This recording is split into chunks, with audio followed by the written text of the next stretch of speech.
Ikomiti yolawulo yesikolo ifuna ulwazi eMdantsane igqibe kwelokuba ifune intlanganiso phakathi kwayo, isebe lezemfundo kunye nelezithuthi ukuba kusonjululwe ingxaki yokungathathwa kwabanye abantwana kwesi sikolo isithuba esingaphaya konyaka.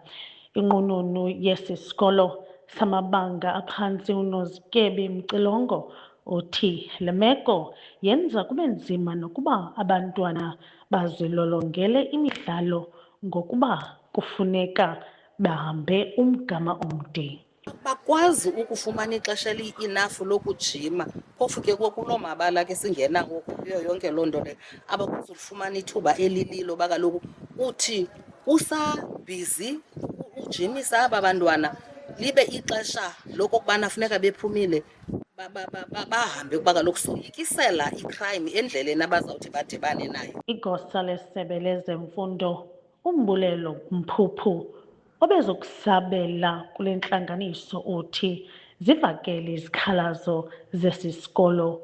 Uthi ukusombulula le ngxaki baza kusebenzisana nesebe lezothutho.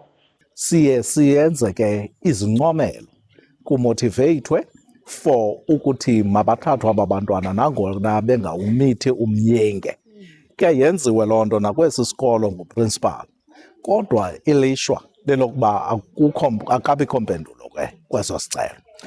Kweli thuba ke thina ke silisebe lezemfundo, njengoba silindile sifumene siyalandela ku-Department of Transport uba ibe ezi approvals abantwana bazawuthuthwa nini.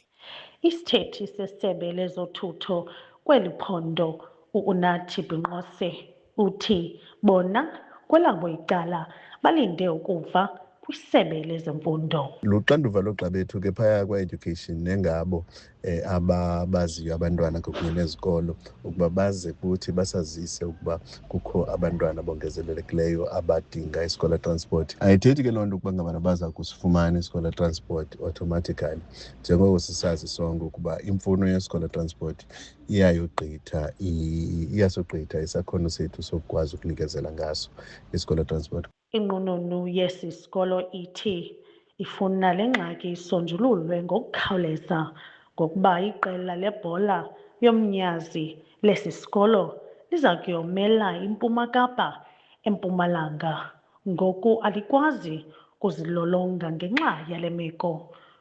Ngokokutsho kwesebe lezemfundo, bebonke abantwana abadinga ukuthuthwa kwesi sikolo bangama-238. Kwiindaba ze-MPK TV, ndinguNandipha Mistile, eMdantsane.